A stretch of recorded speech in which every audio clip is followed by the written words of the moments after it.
যদি তোর ডাক শুনে কেউ না আসে তবে একলা চলো রে। যদি তোর ডাক শুনে কেউ না আসে তবে একলা চলো রে। একলা চলো, একলা চলো, একলা চলো।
સ્વચ્છતા પખવાડાનો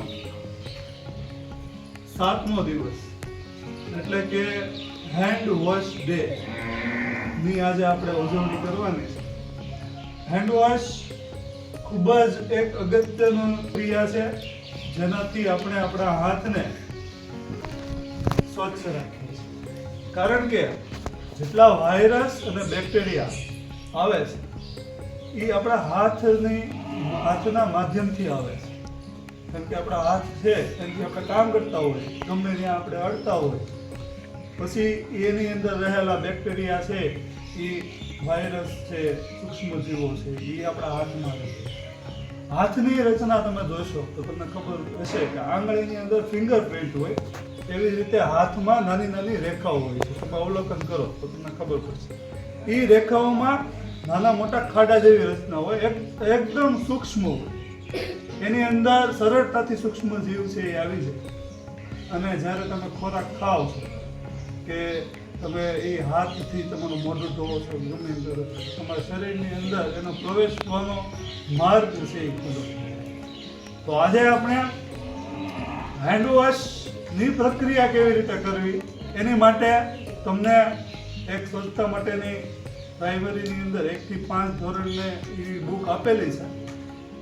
એની અંદર જે પ્રક્રિયા આપી છે એ પ્રક્રિયાના અનુસંધાને હું તમને કહું છું.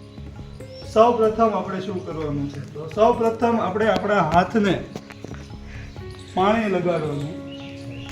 પહેલું સ્ટેપ શું છે? તો કે હાથને પાણી લગાડવું. હાથને પાણી લગાડીને નળ કરી દેવાનો બંધ. પાણી લગાડવા માટે આપણે નળ શરૂ કરીશું, પાણી લાગી જાય એટલે નળ કરી દઈશું બંધ, એટલે પાણીનો બગાડ થતો બંધ. હવે જેટલી પ્રક્રિયા કરવાની છે એ આપણે સાબુથી કરવાની છે. એટલે બીજી પ્રક્રિયા છે સાબુ લગાડવું. પહેલી પ્રક્રિયા પાણી લગાડવું, બીજી પ્રક્રિયા સાબુ લગાડવું. સાબુ છે એ તમારે લગાડીને 2 વખત દોસ્તી.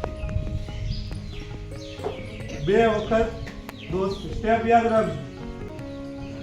દોસ્તી કરો એટલે નાના મોટા ઝઘડા થાય. તો 2 વખત ઝઘડા, 2 વખત ઝઘડા, 2 વખત દોસ્તી, 2 વખત ઝઘડા. ઝઘડો થઈ જાય એટલે 2 વખત ચૂનની મુંદી. આ ચૂનની અને આ મુંદી. 2 વખત ચૂનની મુંદી. પછી 2 વખત સાપ જેવી રચના થઈ ને. 2 વખત સાપ અને 2 વખત મગરમચ્છ. 2 વખત મગરમચ્છ. હવે સાપ અને મગરમચ્છ બંને જાય છે સુખ ગાડીમાં, એટલે 2 વખત સુખ ગાડી. એમાં અંગૂઠો સાફ થઈ જાય અને કાંડું સાફ થઈ જાય. સુખ ગાડીમાં 2 વસ્તુ સાફ થશે, અંગૂઠો અને કાંડું. હવે આપણે આ બધી પ્રોસેસ સાબુથી કરેલી છે. હવે પાછું કરી દેવાનો નળ શરૂ અને નમસ્કાર. નમસ્કાર કરીને હાથ ધોઈ નાખવાના છે. પછી ગણવાનું છે 1 2 3 4.